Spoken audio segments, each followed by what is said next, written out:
Si vous êtes comme moi, fasciné par les histoires paranormales, les légendes et autres mythes, vous devez certainement connaître les yurei. En revanche, si vous ne voyez pas du tout de quoi je vous parle, alors je vais vous expliquer ce qu'est un yurei. Dans la culture japonaise, les yurei sont des esprits vengeurs, ayant pour but de hanter les vivants. Yu signifie sombre, et rei, âme ou esprit. Dans la plupart des légendes, les yurei sont des fantômes décédés d'une mort brutale. Ils n'arrivent pas à trouver la paix, et sont condamnés à errer dans les limbes à tout jamais. Ils font partie de la famille des yokai, ces démons et autres créatures que l'on retrouve dans le folklore japonais. On reconnaît un yurei par son aspect. En général, celui-ci ne possède pas de jambes. N'étant plus du monde des vivants, il ne peut pas marcher sur le sol, comme le ferait un humain, ce qui leur donne donc un aspect flottant. Il s'agit en général d'une femme, aux longs cheveux noirs tombant vers le bas, qui ne saura pas s'en rappeler les terrifiants fantômes des films The Ring ou The Grudge. Laissez-moi à présent vous présenter une histoire de yurei tirée d'une histoire vraie, aussi tragique que terrifiante. Oiwa était mariée à un samouraï, du nom d'Iyemon. Elle était douce et s'accommodait de peu, tandis qu'Iyemon dilapidait l'argent du couple et était un voleur. Un jour, Oiwa en eut assez et décida de quitter Iyemon, et pour ce faire, elle retourna vivre chez ses parents.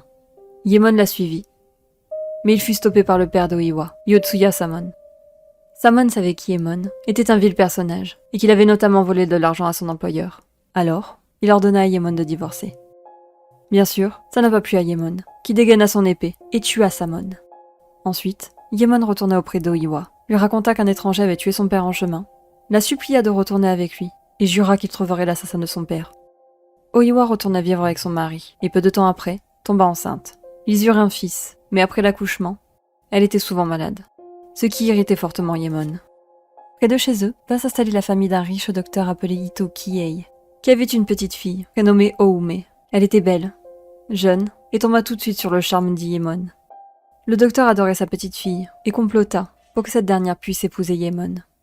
Un jour, ce dernier emmena Oiwa chez Kiei pour soigner ses douleurs, et lui prescrit une pommade. Malheureusement, il s'agissait d'un poison, et ce poison la défigura. À présent, Iyemon détestait sa femme. Il détestait son visage défiguré. C'est alors que Kiei lui suggéra de divorcer, pour qu'il puisse se marier avec Oume. Iyemon ne réfléchit pas longtemps. S'il épousait Oume, qui était plus jeune et plus jolie qu'Oiwa, il hériterait un jour de la fortune de la famille de Kiei.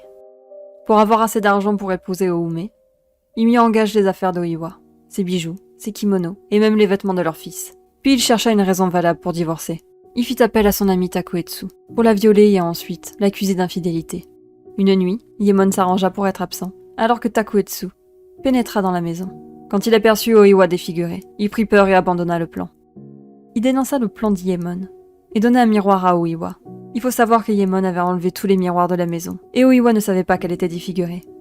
Jusqu'à ce jour précis. Elle fut horrifiée à la vue de son visage. Et quand elle essaya de se cacher le visage avec sa chevelure, ils tombèrent par poignées entières. Elle devint folle, et dans un acte de désespoir, se trancha la gorge. Baignant dans son sang, elle maudit Iyemon en prononçant son nom jusqu'à son dernier souffle. Le corps d'Oiwa fut retrouvé par leur serviteur. Il courut avertir Iyemon, qui au lieu d'être choqué et triste, était fou de joie. Le serviteur voulut avertir les autorités, mais Iyemon le tua, et l'attacha lui et Oiwa à une porte et les jeta dans une rivière. Pour ne pas être poursuivi, Iyemon raconta que le serviteur et Oiwa étaient amants. Ainsi, Iyemon put épouser Oume. Oiwa se transforma en Onryo, un esprit vengeur. Et lors de la nuit de noces d'Oume et de Iyemon, ce dernier avait des difficultés à dormir.